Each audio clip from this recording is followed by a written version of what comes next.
U.S. Senate Majority Leader Chuck Schumer has called for new elections in Israel, accusing Prime Minister Benjamin Netanyahu of prioritizing his political survival above the country. Mr. Schumer, a Democrat and the highest-ranking Jewish official in the U.S., said Mr. Netanyahu had lost his way. He warned that huge civilian casualties in Gaza risked alienating allies and turning Israel into a global pariah. It is a sharp escalation in U.S. criticism of Mr. Netanyahu's government.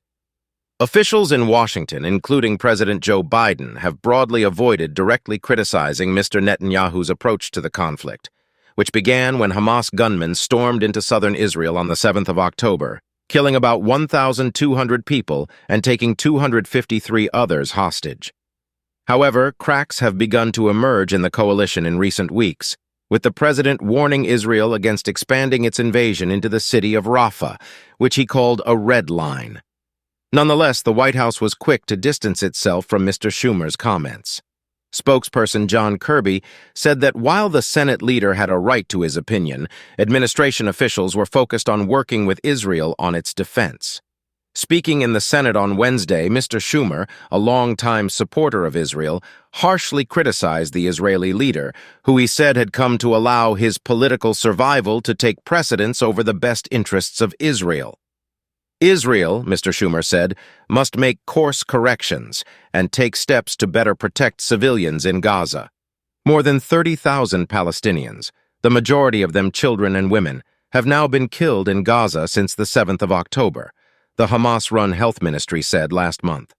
The actual number of dead is likely to be far higher, as the count does not include those who have not reached hospitals, among them thousands of people still lost under the rubble of buildings hit by Israeli airstrikes.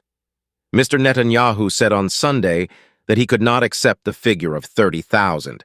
He said Israel's military had killed 13,000 Hamas fighters in Gaza and that it estimated the ratio of civilian deaths to combatant deaths was 1 to 1.5. As a democracy, Israel has the right to choose its own leaders, and we should let the chips fall where they may, Mr. Schumer said. But the important thing is that Israelis are given a choice. There needs to be a fresh debate about the future of Israel. In my opinion, that is best accomplished by holding an election, he added. Israel is next due to hold a general election by October 2026. For peace talks to advance, Mr. Schumer said Palestinian Authority President Mahmoud Abbas, who is based in the occupied West Bank, must also step down. The Palestinian leader, who is 88, has been little seen throughout the conflict, and his government has not held elections since 2006. On Wednesday, Mr. Abbas, who has been under pressure from the U.S. to reform the Palestinian Authority, appointed his former advisor as Prime Minister. Mr. Schumer's comments prompted a rebuke from outgoing Republican Senate leader Mitch McConnell, who called the 40-minute speech grotesque and unprecedented. He said it was hypocritical for Americans who hyperventilate about foreign interference in our own democracy to call for the removal of a democratically elected leader of Israel.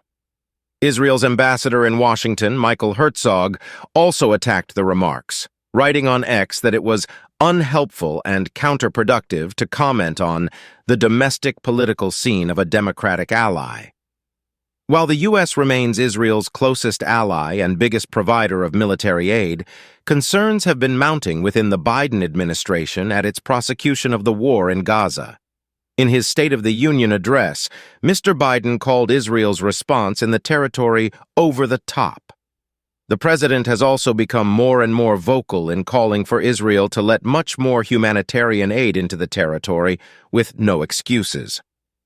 But in a sign of the deepening rift between the two men, Mr. Netanyahu hit back at Mr. Biden, maintaining that his government and policies had the support of the Israeli people.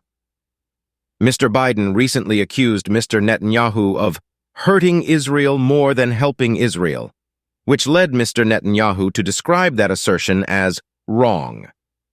Opinion polls show most Israelis support the war, but one survey released in January suggested just 15% of voters wanted Mr. Netanyahu to remain in office once the conflict ends.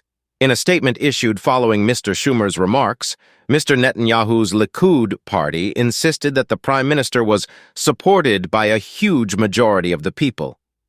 It is expected of Senator Schumer to respect Israel's elected government and not undermine it.